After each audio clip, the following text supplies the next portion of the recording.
Hari ini, salah satu pewarta koran online lokal bersama satu rekannya mengunjungi kediamanku dan nenek. Mereka butuh narasumber untuk membuat artikel tentang kisah-kisah mistis. Aku yang dikenal masyarakat kampung sebagai anak yang selamat dari peristiwa mistis yang terjadi belasan tahun lalu pun menjadi sasaran mereka. Aku dicecar berbagai pertanyaan oleh salah satu dari mereka yang memang bertugas menanyaiku. Aku merasa kurang puas dengan wawancara ini. Secara keseluruhan seperti tidak memiliki benang merah. Aku pun memutuskan untuk bercerita sesuai versiku tanpa dibatasi oleh pertanyaan-pertanyaan yang sudah mereka sepakati. Mereka setuju. Alat perekam suara dinyalakan dan aku pun mulai bercerita. Longapari, Maret 1998. Namaku Arai. Usiaku baru 9 tahun. Aku adalah anak tunggal dari pasangan suami istri yang sibuk bekerja hampir sepanjang hidupnya. Kedua orang tuaku bekerja sebagai buruh pabrik yang berada di provinsi. Kami jarang bertukar kabar. Mereka pulang kampung hanya sekali dalam setahun untuk merayakan Natal. Sehari-hari aku dibesarkan oleh nenek. Nenekku satu-satunya. Sama seperti nenek pada umumnya, nenek sangat memanjakanku. Semua tugas ibu seperti menyiapkan makan, mencuci pakaian, sampai mengantar jemput ke sekolah, semuanya dilakukan oleh nenek. Simpelnya, aku ini adalah anak nenek. Untuk urusan sekolah, bisa dibilang aku lumayan berprestasi. Beberapa guru menganggap aku kurang sopan dan sulit diatur. Sisanya memaklumi sikap jelekku karena aku berada jauh dari orang tua. Informasi itu aku dapat karena tidak sengaja mendengar pembicaraan mereka saat rapat akhir semester. Selama sekolah, aku paling suka pelajaran sains. Mungkin karena itu juga aku jadi lebih suka hal-hal masuk akal yang ada pembuktiannya, ketimbang cerita-cerita hayal yang bisa dikarang oleh siapa saja. Nenek tidak habis pikir, bagaimana bisa aku memiliki kebebasan berpikir seperti itu. Ia khawatir aku akan tumbuh menjadi seseorang yang tidak percaya Tuhan dan leluhur. Meski terkesan acuh tak acuh, orang tuaku sangat mengutamakan pendidikan untuk anak sematawayang mereka. Apapun mereka upayakan agar aku senang bersekolah. Uang simpanan mereka selalu cukup untuk membiayai sekolahku. Begitu pula dengan buku-buku pelajaran yang tidak pernah absen ikut dengan mereka setiap pulang ke rumah di akhir tahun. Tidak tinggal bersama mereka berdua tidak membuat aku merasa kurang kasih sayang. Aku sudah overdosis kasih sayang dari nenek. Ditambah lagi dengan dua temanku, Sanja dan Dehan, yang sering bikin lupa waktu. Aku terbilang cukup mandiri untuk anak seusiaku. Setidaknya itu yang kudengar dari tamu. Setiap sore, Sanja dan Dehan datang mengajakku bermain. Mereka berdua selalu menjemputku karena rumahku berada di dekat lapangan luas tempat kami biasa bermain sepak bola. Sudah menjadi rutinitas kami bermain bersama anak-anak sekampung. Kadang-kadang kami lupa waktu, bermain hingga malam hari, yang selalu berhasil membuatku dimarahi oleh nenek karena khawatir. Nenek bilang, senja itu waktu pergantian antara siang dan malam. Saat itu pula waktunya makhluk halus berkeliaran untuk mencari anak-anak. Aku tentu membantah ucapan nenek. Selama ini, tidak pernah aku temui yang namanya makhluk halus, apalagi melihatnya berkeliaran mencari anak-anak. Justru kamu bertiga lah yang berkeliaran. Nenekku selalu mengatakan untuk tidak pulang sampai larut malam ketika bermain bersama anak-anak lainnya. Bahkan Sanja dan Dehen mencoba memberitahuku untuk sesekali mendengarkan ucapan nenekku yang tidak ada hentinya terlontar keluar dari mulutnya. Setiap ucapan nenek masuk dalam telinga kanan dan keluar di telinga kiri kepalaku. Aku benar-benar bosan mendengarkan perkataannya, dan temanku pun tidak berkata apa-apa lagi. Sampai suatu hari ketika aku tidak menyangka bahwa akan terjadi peristiwa yang membuat perubahan besar dalam hidupku ke depannya. Awalnya bermula ketika aku bermain seperti biasa bersama Sanja, Dehen, dan anak-anak sekampung lainnya. Ketika waktu menunjukkan senjanya, kami masih asik bermain walaupun sebagian anak-anak sudah pulang ke rumah masing-masing. Tiba-tiba aku melihat nenekku sedang berjalan di pinggir lapangan. Aku bersembunyi agar tidak terlihat oleh pandangannya, karena aku pikir nenek sedang mencariku untuk pulang ke rumah. Setelah nenek pergi, aku melanjutkan bermain sampai hari larut menjelang malam. "Kalian gak pulang? Ini udah mau senja loh," salah satu teman kami bertanya sebelum dia pulang. Sebenarnya anak-anak lain sudah menyuruh kami untuk pulang ke rumah sebelum senja. Namun kami masih bermain, atau lebih tepatnya aku menahan temanku untuk tidak pulang dulu. Karena ketika aku sudah pulang sampai di rumah, rasanya sangat sepi sekali ketika di rumah hanya aku dan nenek yang menempati rumah tersebut. Jadi sebisa mungkin aku ingin menghabiskan waktuku bersama teman-temanku dengan bersenang-senang. Setelah puas bermain, akhirnya kami kembali pulang ke rumah. Sesampainya di rumah, aku dimarahi nenekku karena bermain hingga malam hari. Nenek selalu menasihatiku untuk tidak pulang sampai larut malam karena tidak baik untuk anak-anak seumuranku. Lagi-lagi nenek bercerita mengenai hal mistis itu lagi. Aku sangat tidak percaya dengan cerita mitos tersebut. Buktinya aku tidak pernah melihat makhluk halus yang mungkin terdengar menyeramkan wujudnya dengan apa yang seperti diceritakan oleh nenek. Aku hanya menganggukkan kepalaku setiap nenek bercerita hal itu.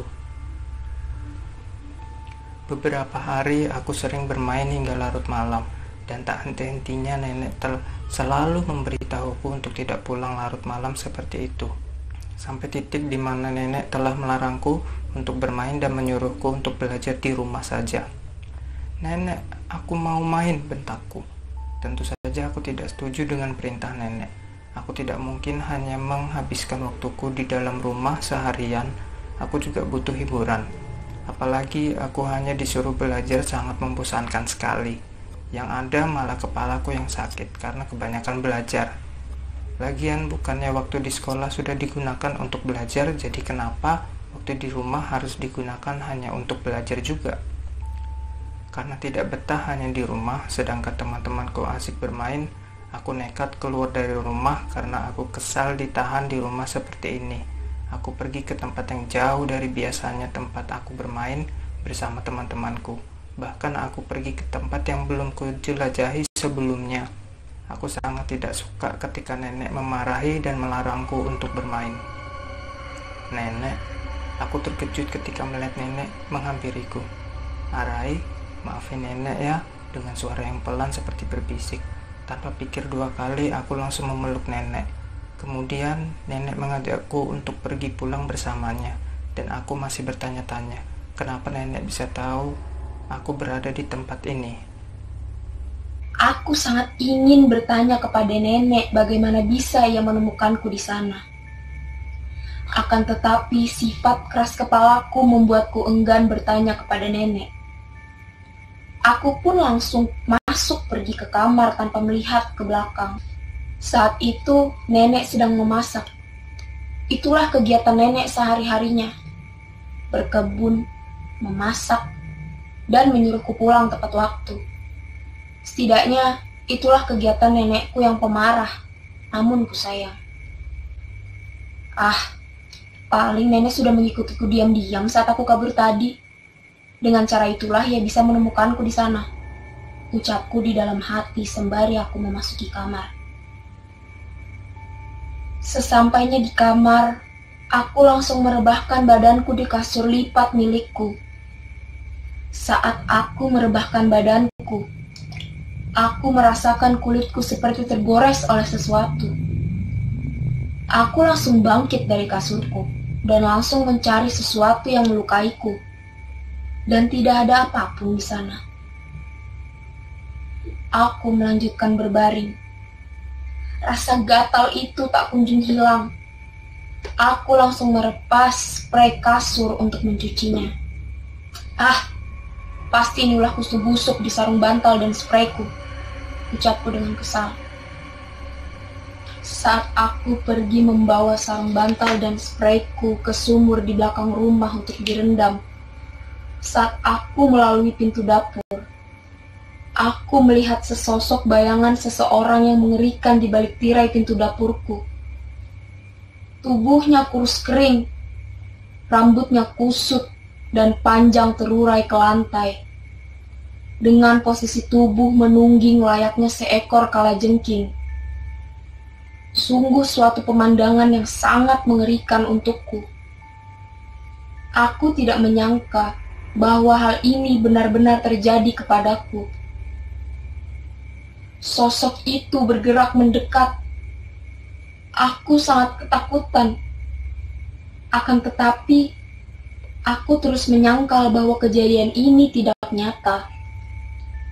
Saat aku berkedip beberapa kali, sosok itu pun hilang. Dan ternyata, hanya ada nenekku di sana yang sedang memasak. Saat aku kembali ke kamarku, aku tidak bisa berhenti memikirkan kejadian tadi. Paling perasaanku saja.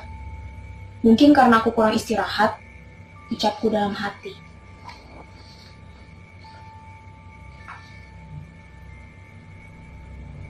Aku pun bersiap untuk tidur. Entah kenapa, malam ini terasa lebih dingin dari biasanya. Aku bisa merasakan dinginnya malam menusuk tubuhku. Kutarik selimutku, tapi ternyata rasa gatal itu tak kunjung hilang. Aku memaksakan mataku untuk tidur. Keesokan harinya aku terbangun di pagi hari seperti biasanya. Tidak ada sekolah hari ini. Akan tetapi, aku tetap harus mandi karena aku harus pergi ke gereja bersama nenek. Setelah aku mandi, aku mencari nenek di setiap sudut rumah. Nenek kemana sih? Biasanya kalau hari Minggu paling cepat pergi ke gereja. Apa nenek mungkin sedang pergi keluar? Ucapku heran. Entah kenapa, hari itu terasa aneh. Sudah 4 jam aku menunggu nenek. Tapi nenek tak kunjung datang. Cuaca hari itu sangat mendung. Tidak ada sinar matahari sedikit pun. Saat aku pergi ke dapur untuk mengambil segelas minuman, aku terkejut saat melihat nenek sedang memasak. Nenek? Nenek dari mana saja? Arai sudah menunggu untuk ke gereja, Nek. Akan tetapi, nenek hanya diam dan tidak menggubrisku sama sekali. Aku pun semakin merasa bersalah.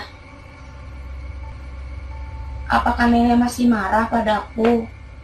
Aku bertanya pada nenek. Nenek masih tidak menghiraukanku. Aku pun kesal dan langsung pergi keluar rumah. Langkah kakiku sangat cepat menuju tempatku bermain bersama teman-temanku. Orang-orang pada kemana sih? Apa iya mereka masih di gereja? Gumamku. Hari semakin mendung. Karena takut kehujanan, aku kembali lagi ke rumah. Dengan perasaan kesal aku pergi ke kamarku. Aku melamun. Tiba-tiba, sayupku dengar suara menggeram dari dapur. Aneh. Hewan apa yang bisa mengeluarkan suara menyeramkan seperti itu? Gumamku.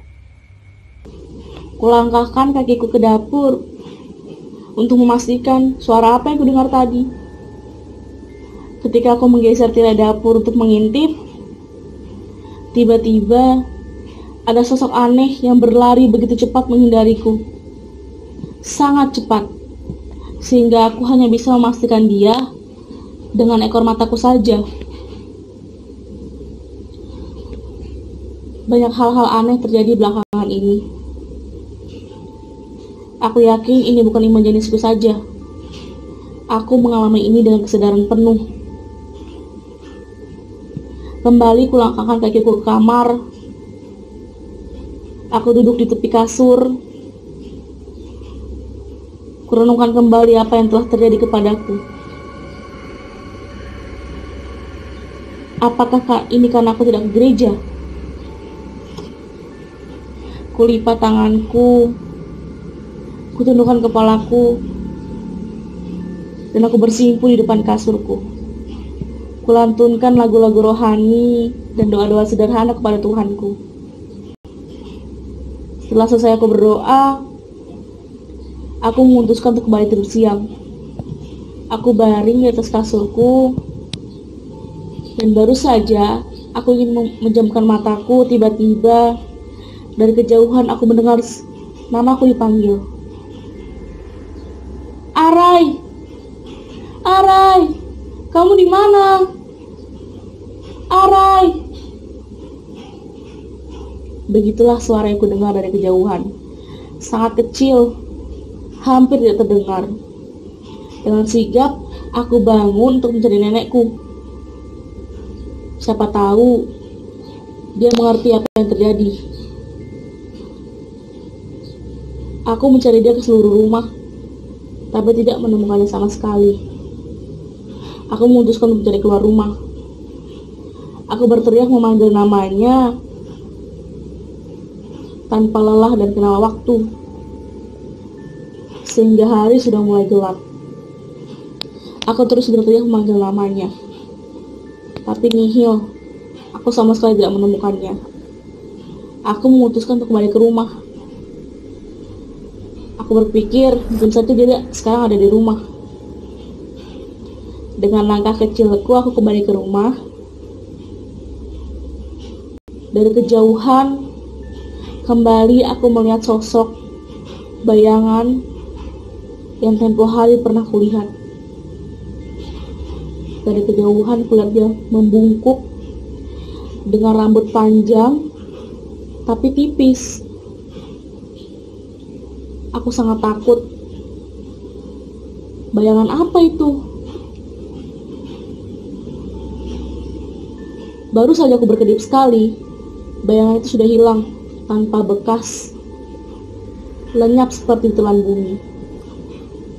Aku memberanikan diri untuk pulang ke rumah, walaupun masih dengan rasa takut. Perlahan aku menuju rumah dan ingin menemui nenekku. Aku masuk ke rumah. Aku merasakan suasana mencekam di rumahku sendiri. Aku tidak lagi merasakan kehangatan di rumahku sendiri. Kulangkahkan kakiku ke dapur. Kulihat nenek sedang mempersiapkan makan malam. Syukurlah, pikirku. Nenek hanya diam.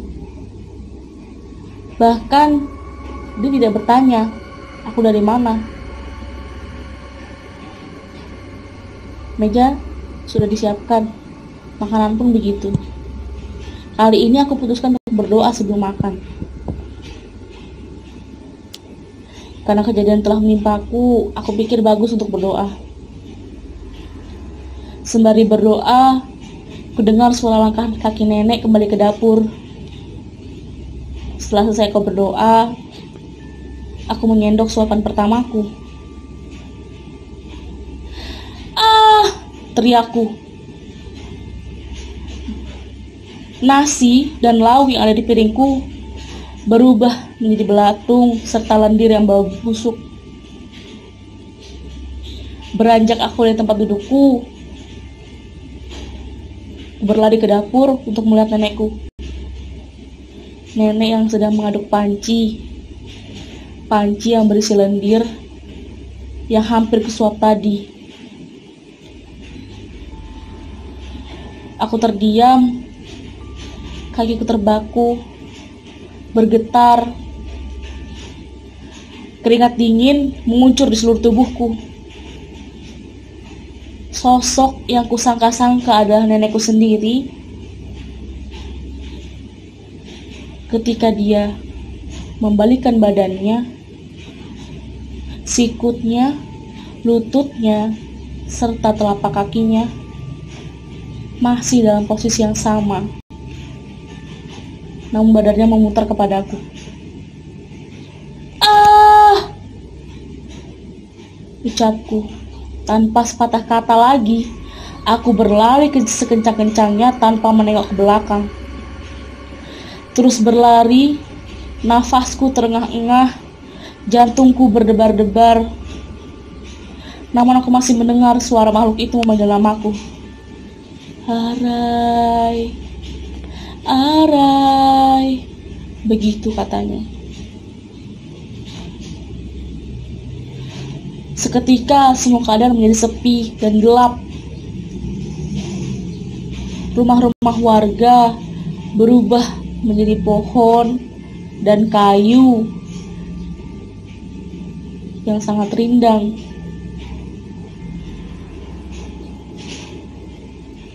Tak sanggup aku menahan kebingungan dan kegelisahan ini. Air mataku menetes. Aku berteriak, "Di mana aku? Tolong aku!" teriakku. Sambil terus berlari, aku terus berteriak, "Tolong aku! Tolong aku!" Tiada satu orang pun yang mendengarkan.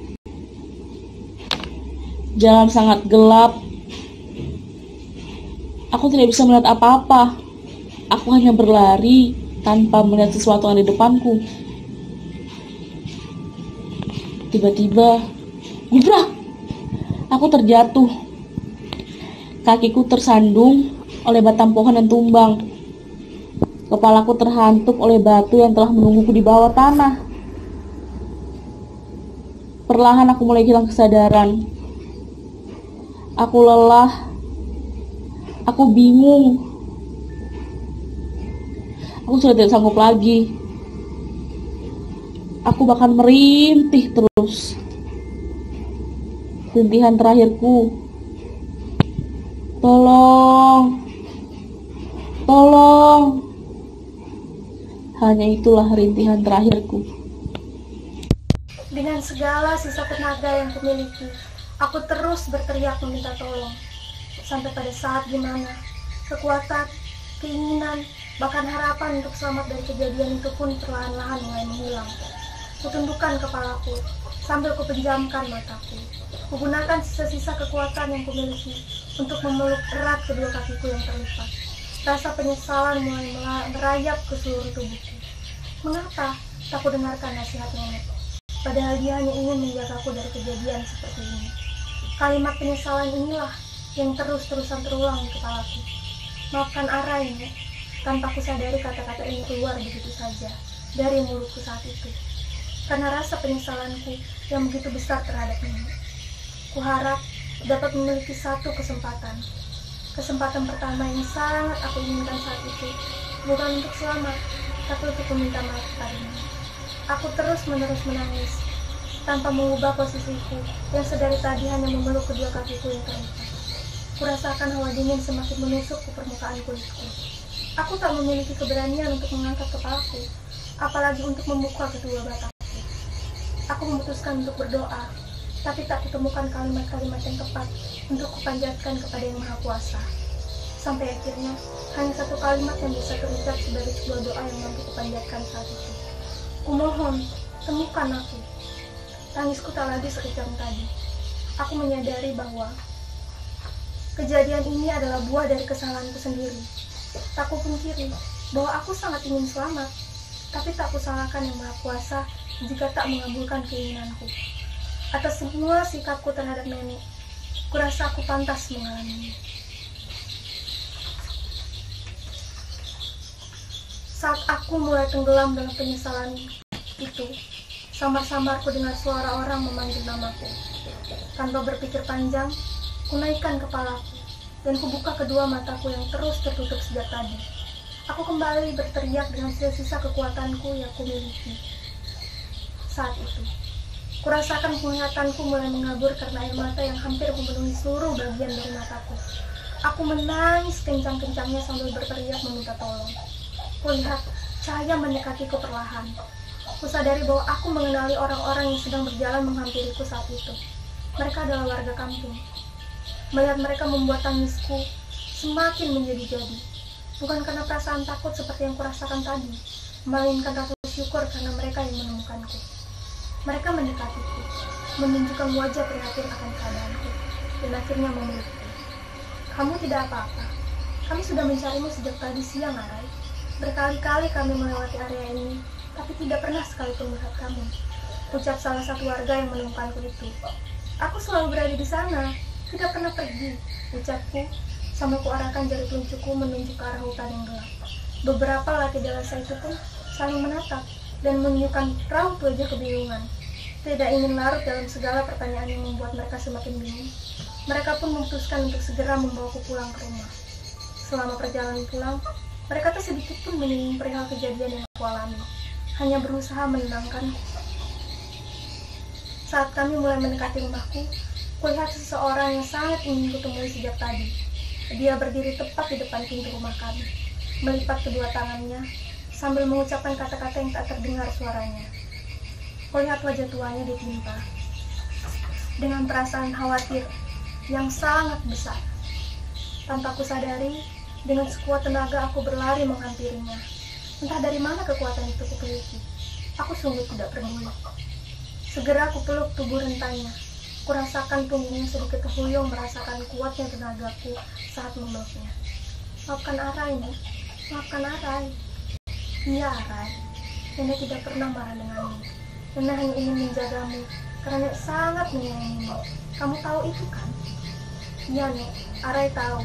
Arai tidak akan menentang Nenek lagi. Arai akan mendengarkan semua nasihat Nenek mulai sekarang. Kami tidak memiliki percakapan yang panjang malam itu. Nenek memutuskan untuk segera membantuku membersihkan diri agar aku bisa segera beristirahat. Beberapa hari kemudian, kusadari bahwa aku belum sepenuhnya melupakan kejadian itu. Sesekali, aku bermimpi didatangi oleh sesosok wanita tua, dan diakhiri dengan aku terbangun sambil melihat nenek duduk di samping tempat tidurku dan berusaha menenangkanku. Bahkan sampai saat ini pun, kejadian itu mampu membuat kesulitan tidur di malam hari, karena perasaan takut akan didatangi oleh sosok wanita tua mengerikan itu lagi. Kuakui, kejadian itu meninggalkan trauma yang cukup besar untukku, tapi tak pernah kusesali kejadian itu terjadi. Ucapku di akhir wawancara hari itu. Melihat wawancara itu menunjukkan wajah terkejutnya karena mendengar pernyataanku, membuatku merasa perlu menjelaskan mengapa kuucapkan kalimat ini, padahal kejadian yang kualami saat itu sangat mengerikan. Aku menyadari bahwa tanpa kejadian itu, mungkin sampai saat ini aku akan terus menjadi anak yang membangkang kepada orang tua, kepada nenekku. Dan aku bersyukur bahwa karena kejadian itu, aku tumbuh menjadi anak yang bisa lebih menghargai nasihat orang tua. Bukan karena aku takut, tapi karena aku yakin bahwa hal itulah yang bisa menuntunku menjadi manusia yang lebih baik. Kusadari bahwa pengalaman yang memberikan pelajaran.